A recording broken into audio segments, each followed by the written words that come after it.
me like a ton of bricks. Doesn't matter, weak or strong. Take your time and do your tricks. All I do is sing along. Yeah, I need you around for brighter light and firmer ground. When you believe in me,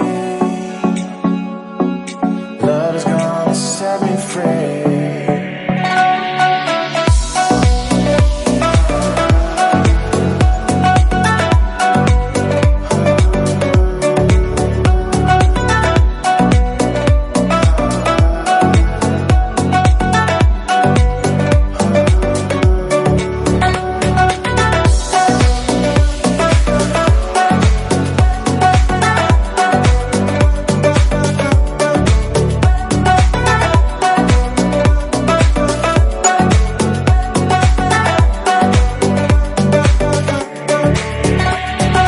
Used to be anonymous.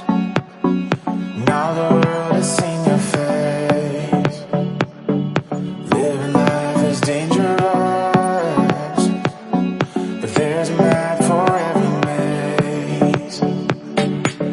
Yeah, you can be a bird, tell the stories you have heard, and live your life today. It doesn't matter what they say.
Now you said I think you're unmuted now. Are you there? I am. I'm here.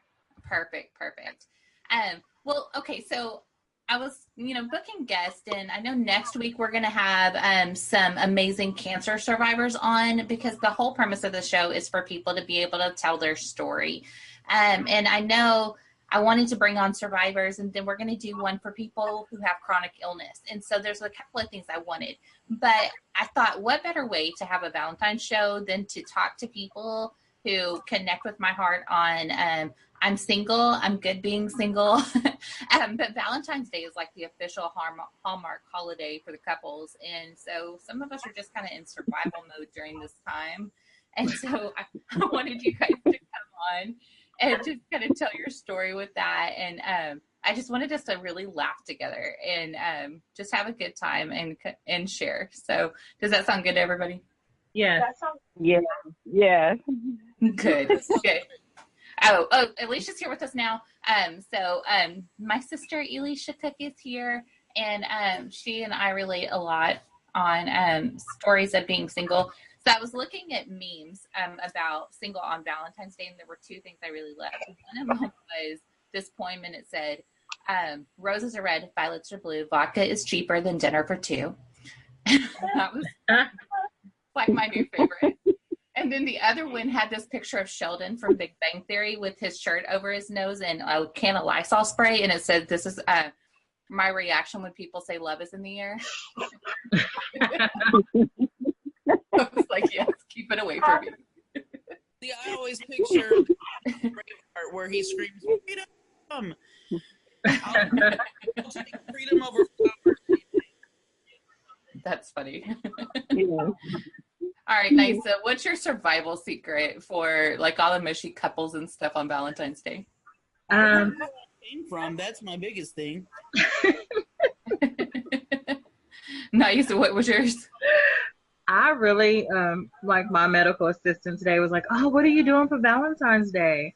My husband's doing this. You know, she was just excited and I smiled and I was like, nothing, like just another day. And she was like, oh, I'm sorry. I was like, don't be sorry. Right. If I had a choice, like you can have Valentine's Day, I would rather have the other 364 days. Right. I will give all of you couples the one day. Right. And I'll be happy the other 300 and some odd days. Like it's just a day. Right. It's Right. It's not the a big Hallmark deal. day. Yeah, it's not a big deal. I got in the car today. I was picking up my son's medicine at Walgreens, and I get in the car with this bag. Lint truffles are my favorite, and they have a holiday or a Valentine's one. So this is the only good thing I have found about Valentine's Day. But they have a strawberries and cream one that God made. And so I got in the car and I go, this is what you got me for Valentine's Day. Thank you so much. And I handed him a Reese's. I'm like, happy Valentine's Day. But this is what you got me. All right. So Glenda, what about you? What's your survival method for surviving Valentine's Day? Honestly, last year, I have to tell you, I had an epiphany. And for me, I can tell you to the day, February 5th, I knew Valentine's Day was coming up. Mm-hmm. And usually it doesn't bother me too bad, but this year, for some reason, it just like, oh, again, like I have to go through this again. And so I wasn't at peace with myself at that time. Right. And so I decided that on February 5th, that when Valentine's Day came around, that I was going to put a ring on it myself. I'm not mad at you. And so what I did was I went to 1 Corinthians 13 in the Bible, and I just really studied what love was. Mm-hmm. And I decided that if one day, you know, if I wanted to be committed to someone again in marriage, that it was essential for me to love myself. Mm-hmm. And so when I went through that process, I said, okay, so for 1 year, and this marks 1 year on tomorrow, Mm-hmm. I said, for 1 year, I said, I'm going to commit myself to myself. And y'all, I cheated on me and everything. I had to break up with me. I had to take me back again. And I had to give myself a key back. And baby, I'm sorry. And it's like, we're still together right now, you know, but we talking to the lawyers. But I really, really just think that it's a time to really look at yourself. Like if you're not with someone, really just look at the things that you want to improve about yourself, Right. you know, and so that you don't fall into that trap of a, you know, pity party, which I've done before. So that's kind of like one of the things I do that I've done to survive this. So yeah. I love it. Now I'll tell you. hit So on a crucial. what, Alicia? Sorry, I think you hit on a crucial thing. You found purpose. You weren't waiting for something Yes. or something to complete you. You found your wholeness in who you are and whose you are. Right. Yes. And it's taken me a long time in life to get to that point. So, I mean, I love me. I kind of look at you side-eyed if you want to spend time with me. Like my kids, it's like, oh, okay, let's, you know, I got a party for they will laugh because I will party all by myself and be just fine. So, I love it. You know, so I was yes, studying- I enjoy life. Absolutely. I was studying 1 Corinthians 13 like you did. And here's what I learned. I believe so much in unconditional love, but if I look at what the Bible is telling me love is, that means I'm unconditionally patient.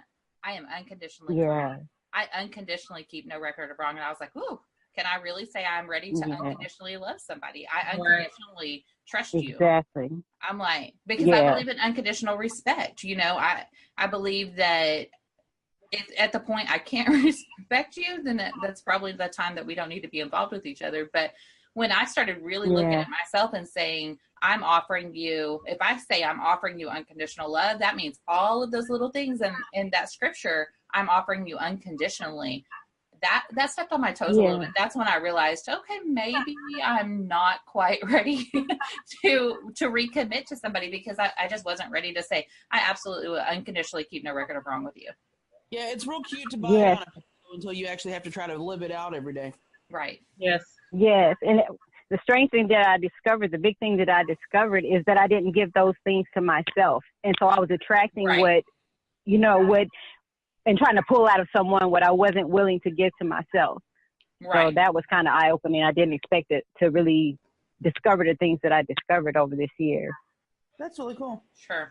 That's funny you said that you were trying to pull something out of someone that you didn't have yourself. I was talking to Nicole yesterday, and we were talking about relationships, and I was just telling her, I don't mind being single because people tend to get on my nerves after a while.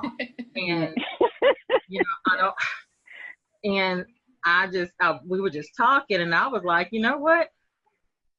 I get on my nerves after a while. So it's like, I have a problem. And Nicole was like, oh, do you need to talk about it? I said, no, I don't. I'm good. It was just like, I was like, no, they not getting on your nerves. You getting on your nerves. Right. It's you. Yeah. So I was like, wow, God, you have a sense of humor. So whatever, there's something empowering in that. And Nicole couldn't be with us tonight. She had something come up, but she will be with us on next week's show. But I was having a conversation with somebody who was newly single and said, they're coming at me crazy. They're saying, you're not the woman I thought you were. And I say, you're right. Tell them you're absolutely right. I'm not the woman you thought I was. You thought you could come at me crazy. I'm not her. You thought you could treat me any kind of way and I would just take it. You're right. I'm not the woman you thought I was, because if that's what you thought I was, you're absolutely right. I'm not who you thought I was. Exactly.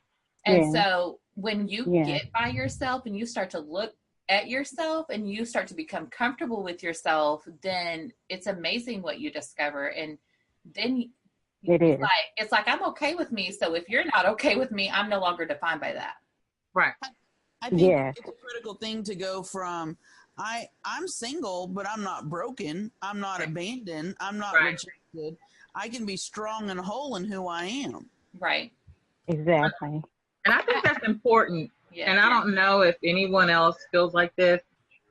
It's one thing that I do not like to hear people say, and even if I don't know them, I will correct them, is this is my better half. This is my other half.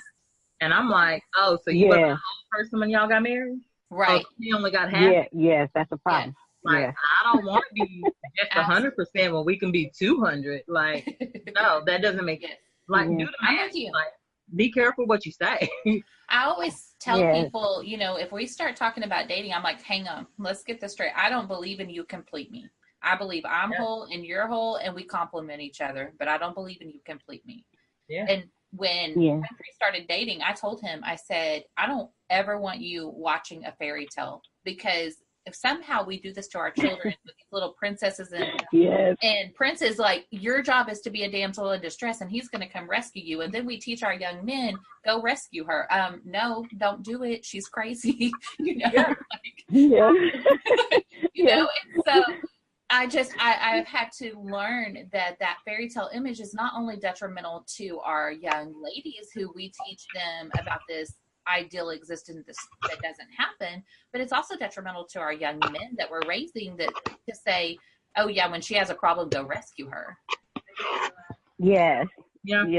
I tell that to Lyric, my daughter Lyric, and we joke around about that. We were joking today in a car, and I said, about Cinderella, I said, tell her to give me my doggone shoe back. Tell that princess to give me my doggone shoe back. I got somewhere to go, I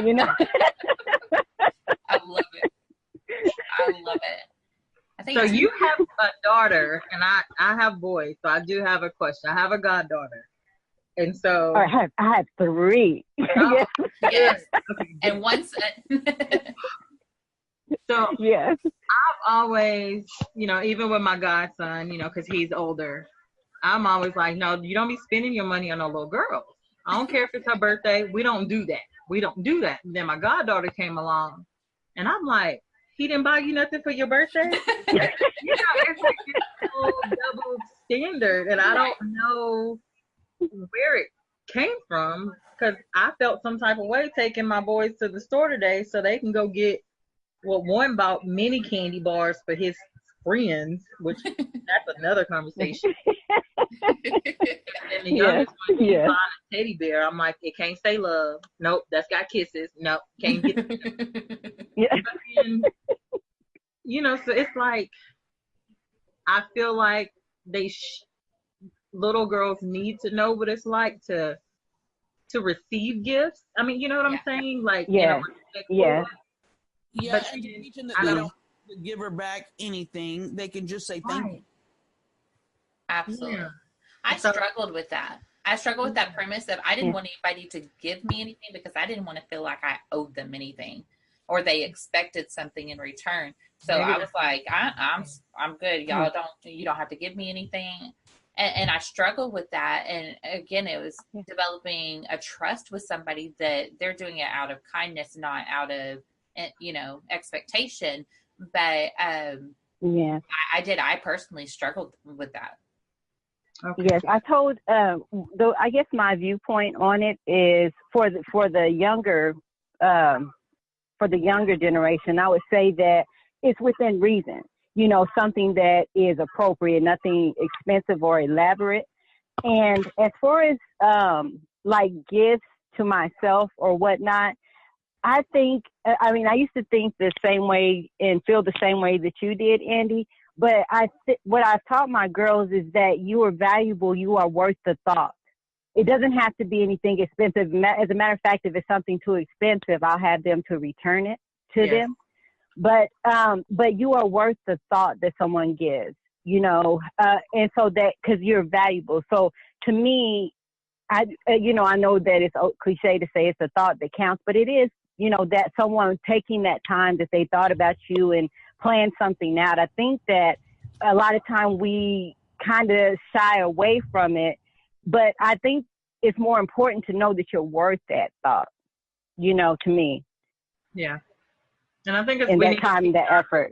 Yeah, we need to teach the young men that are, going to be men to put that kind of thought and effort into young ladies and not just look at them in a certain way. So, okay, I feel better about tonight. Yeah. Thank y'all very much.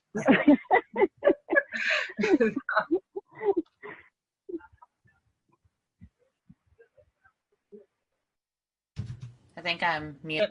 There we go. Okay.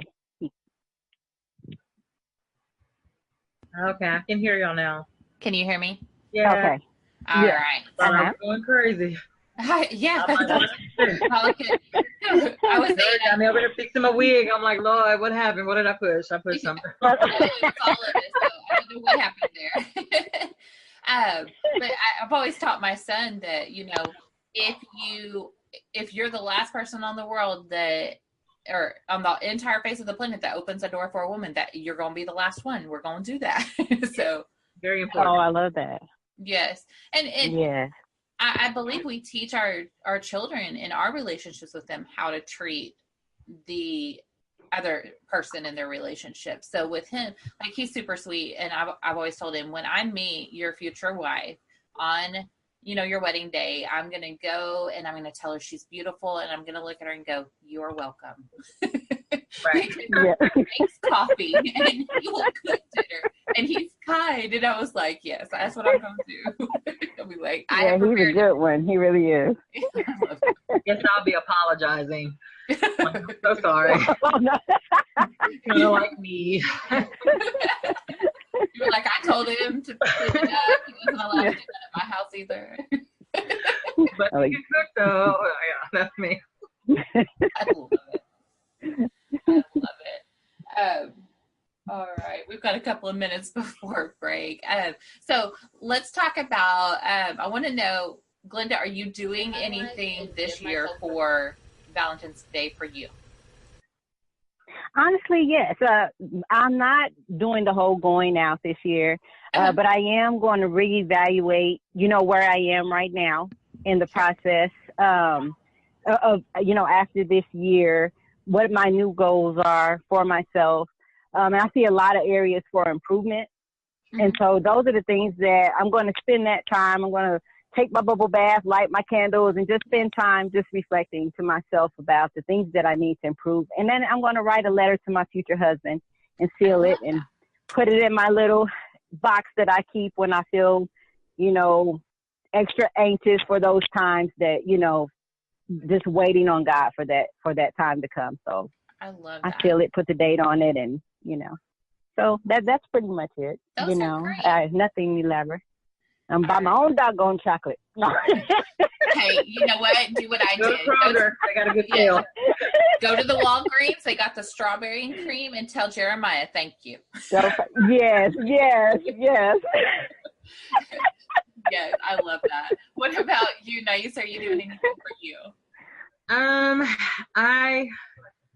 Nothing big. Okay. I am just going to tell myself it is okay to have feelings, because I don't do well with feelings. So right. We have that in common. Yeah, I don't do well with feelings. So I think once I can get to the point that it's okay to experience feelings and love and butterflies and all of that good stuff, right, that I'll be okay. Right. You know what I'm learning with that, because I'm rather detached from human emotions other than anger. Yeah. And I'm like, I'm learning that when I'm so closed off to emotions like sadness or fear or, anticipation, things like that. I don't want to get my hopes up. I'm also a little bit closed off to true happiness. And it's almost like you're always in this crisis waiting for the other shoe to drop, And so I'm learning that about myself, as I'm really learning to create happiness and emotional freedom in my life and give myself permission. So awkward for me, because I'm like, the attention's on me. I don't know what to do with this. And then it comes out like some random job interview. Because the whole time I'm going, okay, I'm just listening for crazy. Like the whole time I'm on a first date, I'm asking you questions, but I'm watching you like out of the side of my eye going, okay, I know that you're about to tell me you live in your mom's basement. We don't have basements in Texas, so I know something's wrong with that. We have like a collection of toenail clippings or some psychotic, I'm listening for this. And so I don't know. That's why I hate the whole concept of I'm going to find somebody to date or meet somebody new. The whole time I feel like I'm skeptical. I'm like, what is wrong with you? Why are you single? I know what's wrong with me. I know why I'm single. I usually tell them what's wrong with me. I don't have time. Look, this is the deal. Yes. Okay. That's what I used to do. Yes. My 16-year-old will probably run you off, because if he don't like you, he will look at you and be like, no. And he will close the door in your face. That's him. That's the bond all the way. Even it's it's almost like at the end of a first date when you're going, okay, are you still here? Because I'm trying real hard to tell you, if you're still here after the first date, we're going to be just fine. For me, I need to casually date. I probably need to at some point. Yes. But I get so nerved out. If I like you, I get nerved out. If I don't like you, I'll be just fine. Conversation's going to go good. Like, all right, Exactly. But if I like you, but my first talking to someone, I text them and I said, I am celibate. and I was like, oh my God. I told my daughter, I was like, oh my God.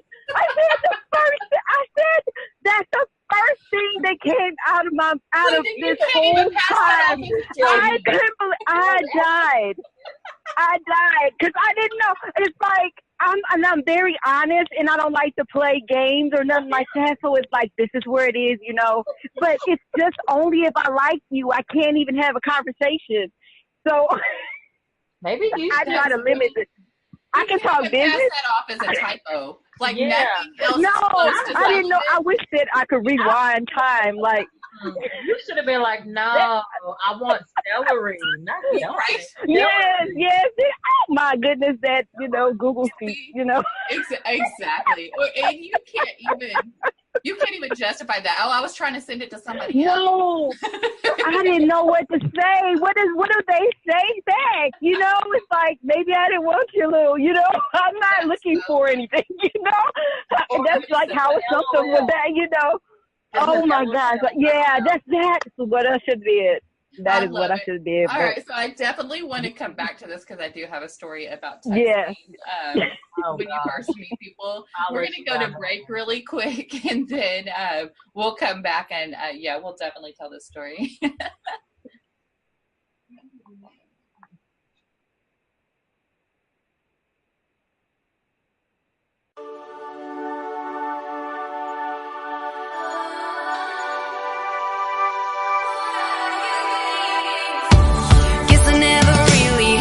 Chance to speak my mind. Never thought you would hear it.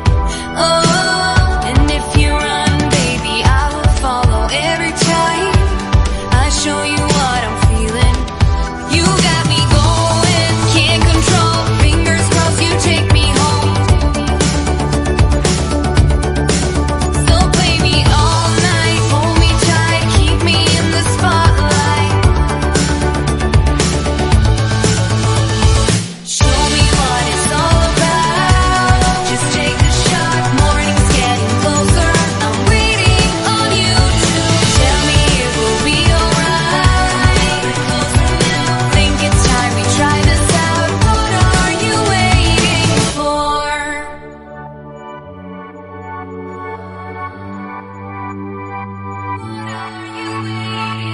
So keep me moving to the beat of the night. Till the lights go out. Oh, and if you want, baby, I could be the only one. Make up your mind. I know you want it. I know you need it. Come on, show me anything. You got me running. Can you feel it? If you let me, I'll show you what it means. I know you want it. I know you need it. Come on, show me anything. You got me going, can't control. Fingers crossed you take me home. So play me all night, hold me tight, keep me in the spotlight. Show me what it's all about. Just take a shot. Morning's getting closer. I'm waiting on you to tell me it will be alright. Closer now. Think it's time we try this out. What are you waiting for? What it's all about. Waiting on you to tell me it will be alright. Closer now. Think it's time we try this out. What are you waiting for? Think it's time we try this out. What are you waiting for? Just take the shot. Think it's time we try this out. What are you waiting for?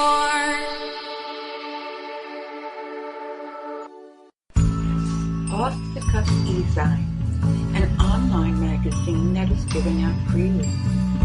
The wide range of promotional is unlimited.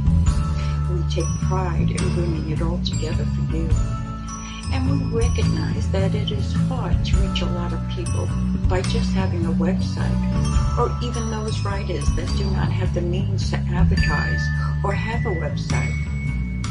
This website will provide its free services of advertising and giving others a platform to share their experiences, skills, and ability.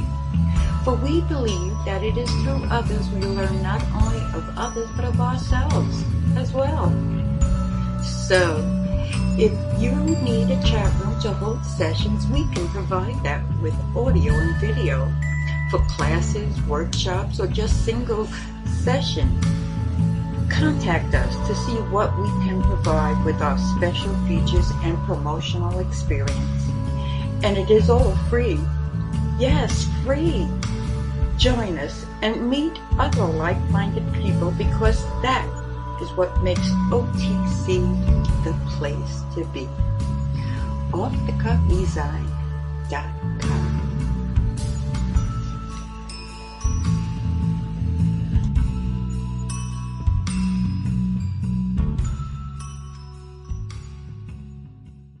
All right, we are back. Let me do a quick roll call and make sure everybody's here. Hey, Tiffany, can you hear us now?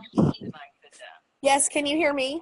Yes, I can. Naisa, can you hear me? If I need to pull Yeah. double duty and be the timer when I'm not speaking, I can do that. The what? Alicia, I don't know what you mean by that. All right. Naisa, I think I lost Naisa. Glenda, are you there? I'm here. All right, perfect. So we'll go from there. I'm getting, I don't know who I'm getting background noise on. That's okay. We're going to go ahead. All right, so I'm going to tell y'all my story about when I had a, For the love of Pete. hang on just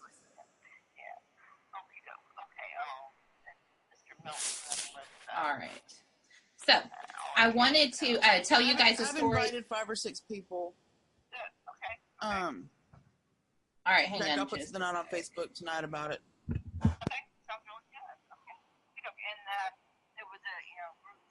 Okay, so we are going to tell a story really quick about when I was on a first date, and I had got to know somebody, and we were texting back and forth, and so they reached out to me, and they were sending a text, and they were like, hey, send me a picture. So I send this random picture off the internet of like an apple or something like that. And it comes back and it was, oh no, I meant like of your legs. So I go to the kitchen and I take a picture of the table legs and I send that to him. Like, it's just, to me, that's one of the most awkward things about getting to know someone is when you, when you're setting boundaries and they cross them, or you didn't think that you would have to establish that as a boundary and they cross it. So I say I'm a little bit too smart. I like to get to know new people. So let's try again to unmute some people. I know we were picking up some background noise. All right. Glenda, are you there? I'm here. Okay. So has that ever happened with you? Like you're getting to know someone and they cross this very obvious boundary. And again, like, I'm not the one you want to say something to like that, because I'll start sending you random pictures of things off the internet.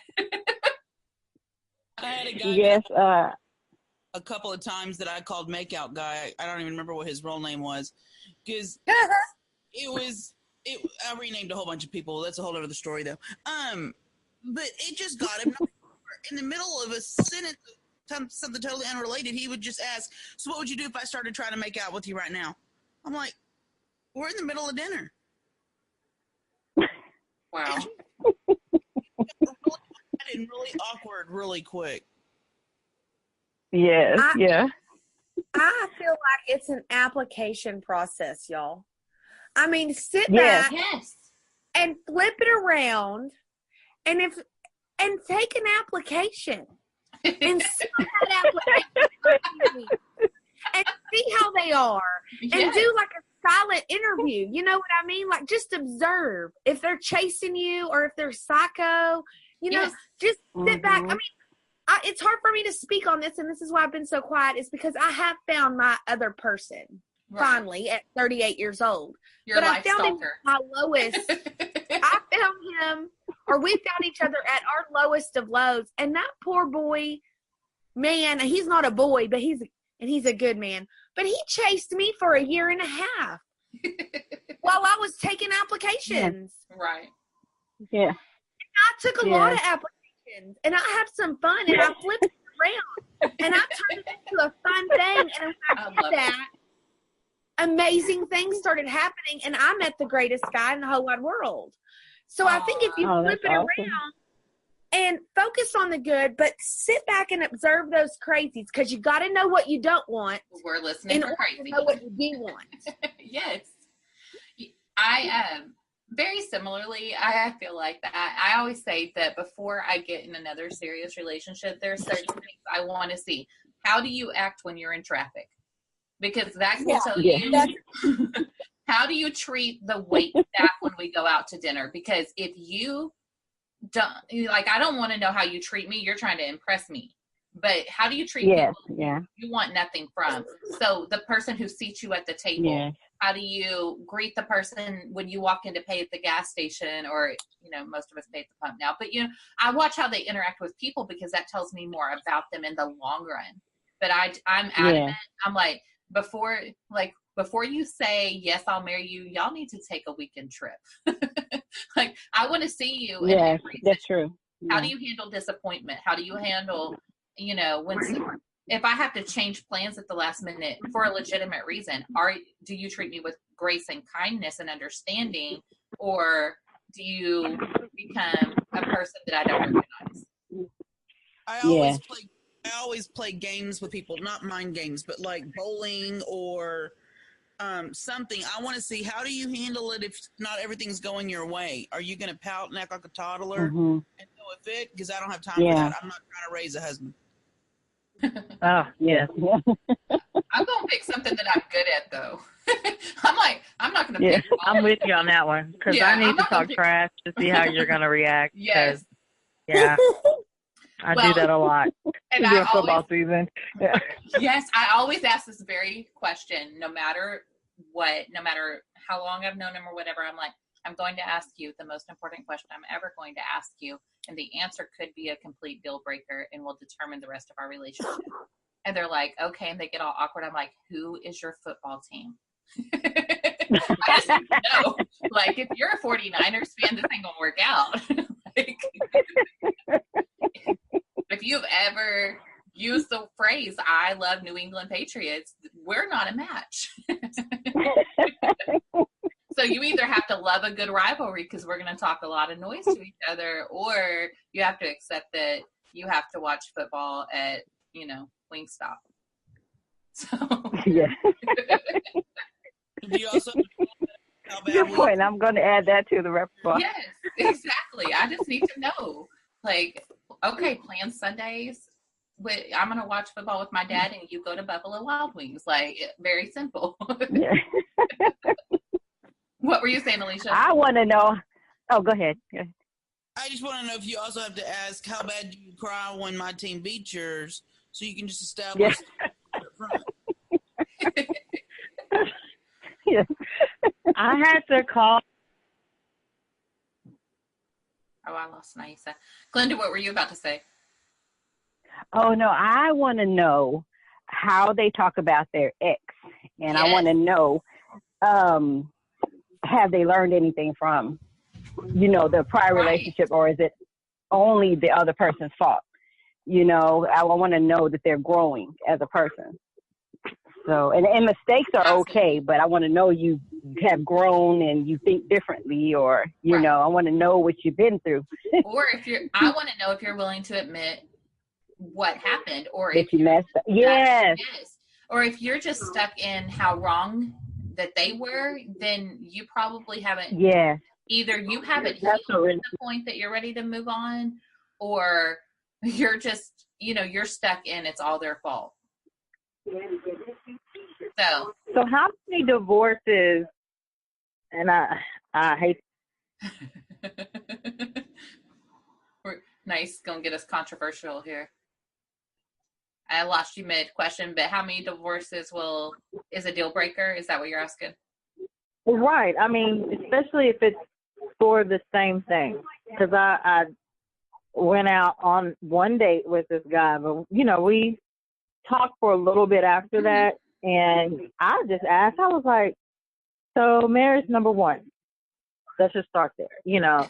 And he was like, well. It's like going through a resume when you're interviewing an applicant. Yeah, I had to. Why did you leave your first job? Yeah, because it was just starting to be weird. Yes. And I didn't want to go out anymore until I just knew more. Right. And he told me, well, she just decided the marriage wasn't for her. We were young. I was like, okay, cool. Marriage number 2, she cheated. Okay, marriage number 3, she cheated. Marriage number 4.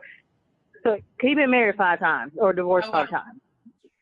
So that's just either your go-to answer, or yeah, you don't know how to pick them. Well, I really just think he was lying. I mean, yes. And then I was talking to my dad about it. My dad was like, 5? Really? See, Did I you can't not, even bring did you I not home. raise you better?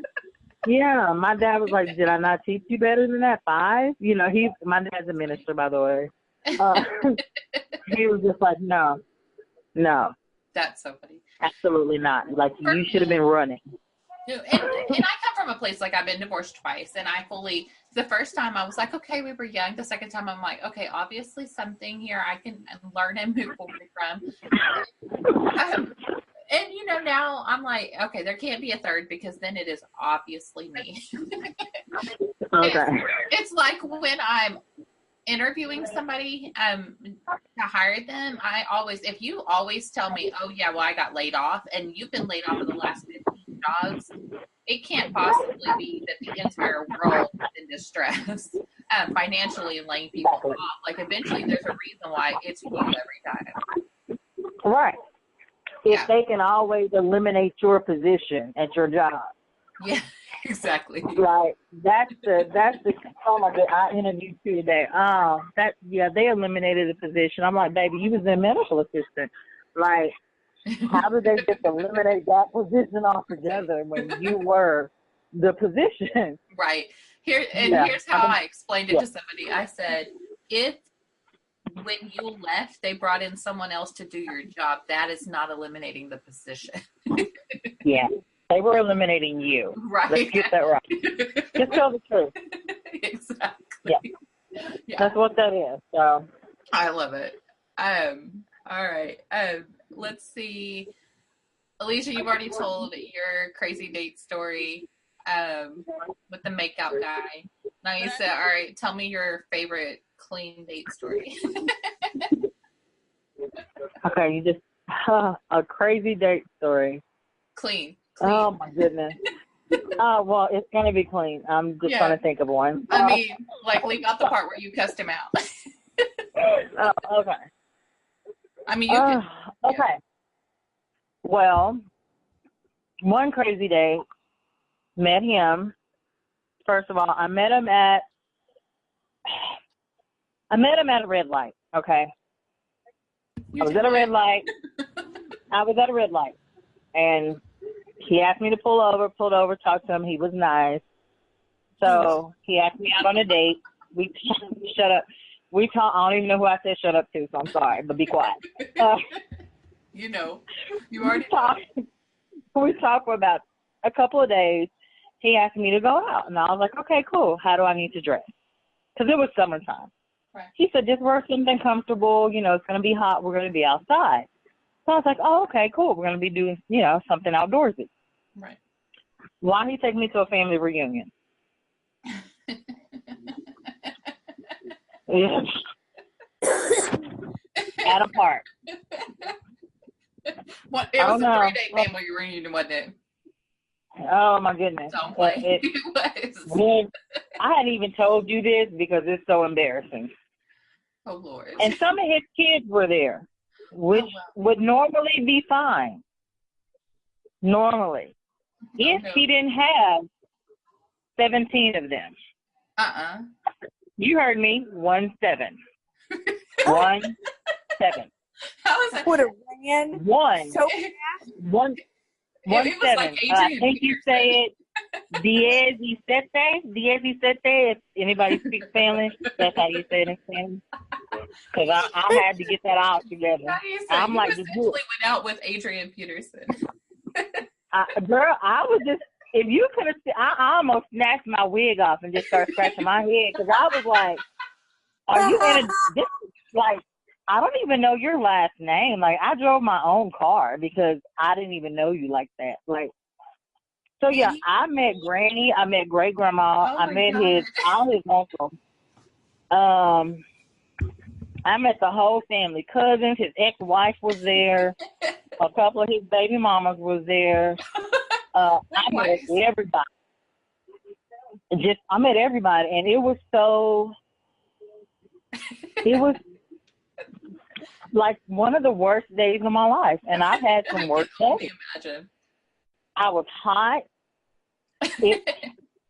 Yes. These kids just kept looking at me.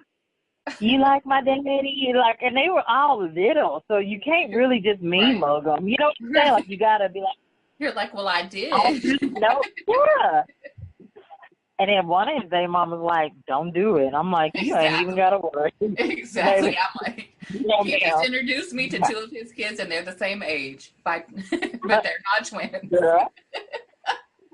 And it was like 3 sets of twins. I'm like, you would have had to have 10 sets of triplets for this to even make sense to me. Like, this does not make sense at all. Yeah, if you go to a guy or with a guy to a family reunion and the majority of the family reunion are his children under 8, then you need to run. That is so funny. Yeah. And then I had to stay on one end of the park because on the other end of the park, apparently they were doing stuff that females didn't need to be involved in. I don't know what they were doing. I don't care. Wow. Yeah, I don't even care. I don't care what they were doing. Ain't got nothing to do with me. I didn't see nothing. I didn't hear nothing. I'm like, I need to get out of your mouth off that, right? Yeah. Back this car up so I can get my car out because somebody done blocked me in and I can't leave. I'm going to have to call Uber. Like, I got to get out of here. It was just too much. I fixed me some to-go place. I brought some food home for me and my kids. And I was like, I got to go. Just wrap that up in full for me, please. Yeah. No, I need some more links. Like, I was truly fixing place. And I was like, I got to go. Wow. And he called me. See, I had to delete my profile. Lord, that was horrible. Now I know if you ever just create a whole new Facebook page. Yes. That's why I have so many. Because I have him on one just to keep him at bay from my real one. I don't even use the other one because I don't want any. You haven't been on in a while. Yeah, I haven't. I've been on there in years. Just wow. I will never pull over at a stoplight, a stop sign. You can't talk to me at a gas station. No. Like, don't. No. No. If a friend of a friend of a friend didn't introduce us, I'm not interested. No. I need some references, please. Yeah. I need some. Yeah. Oh, 17 kids, and we were the same age. So, you know, I have my whole criteria when we're meeting, right? So I have like my whole am I your side chick kind of checklist. So I'm looking for, will you text me but you won't call? I want to know, like, I'm going to need to be with you in public on a holiday, and I don't mean like President's Day. I'm going to need a major holiday. Yeah, that's what I'm looking for. I want to know that I'm not a side chick. So is it mean that you have to take a selfie with me and I will post it on social media? Like, so, if you won't friend me on Facebook, what are we doing here? I'm not going to stalk you. Yeah, I don't want you that bad. I just want to see how you react. Yeah. Yeah, I just want to know that. Yeah. I don't want to be investing full time in what you're investing part time in. That's my only criteria there. Exactly, because women can be crazy about their man, and they have every right to be. Absolutely. I don't want to be caught up in your crazy. Exactly. I don't do crazy very well. Exactly. I don't do. Yeah. I don't want to hear, like, why are you texting him? I'm like, because he texted me. I don't know. Like, I don't know. Why am I nervous about telling that story? My heart is, like, racing right now. Like, I'm just nervous. All right, Alicia, we've got like 2 minutes left. You want to tell this Nacho Man story? Oh my goodness. I told you I renamed people. There was this guy who had quit his job in about 3 days of us dating, and it was always someone else's fault. And I noticed there's a trend, and there was already several red flags. And he was a little concerned that after 2 months of talking, I wasn't ready for marriage. So, What? I know. That's not even the scary part. So we go out to lunch at Taco Casa, and this man is eating nachos like he has never seen food in his life. And he had bits of hamburger on his knuckles, and bits of cheese, and everything on his fingers, and I'm trying not to barf at the table. And I realized he's trying to break up with me, and I thought, this is brilliant. You make yourself so disgusting, nobody cares if you want to date with someone else who wants to get married. And that I love it. Of Nacho Man. That's a Nacho Man. All right, guys. Nacho This is one of my favorite shows we have done. Definitely going to do this again. But thank you so much for being here tonight. If you are looking to contact the Empowered to Speak group, you can find us at findmotivation.net. We have a Facebook group for Empowered to Speak, as well as you can find me at empoweredtospeakout@gmail.com. Have a great night, guys. Good night, guys. Bye. Bye.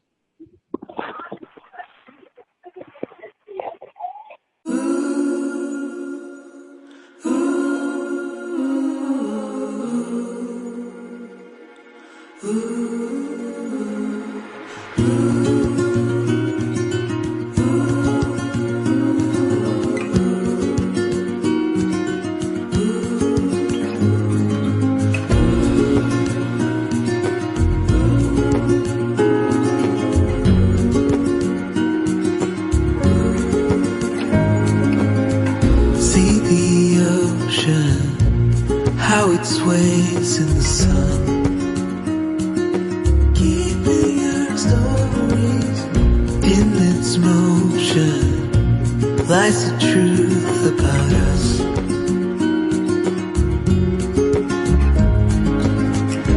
Things time will tell, we might never know. We'll be gone before it all begins. Send me your songs of tomorrow. I'm dying to know it all. Stories of joy and of sorrow. I'm dying to know it all. To know it all.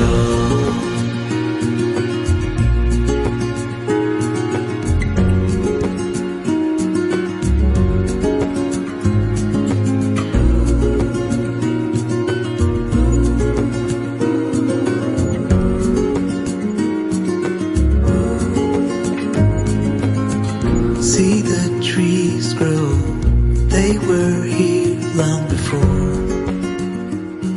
They're keeping our stories, and when we're older, they will still stand tall.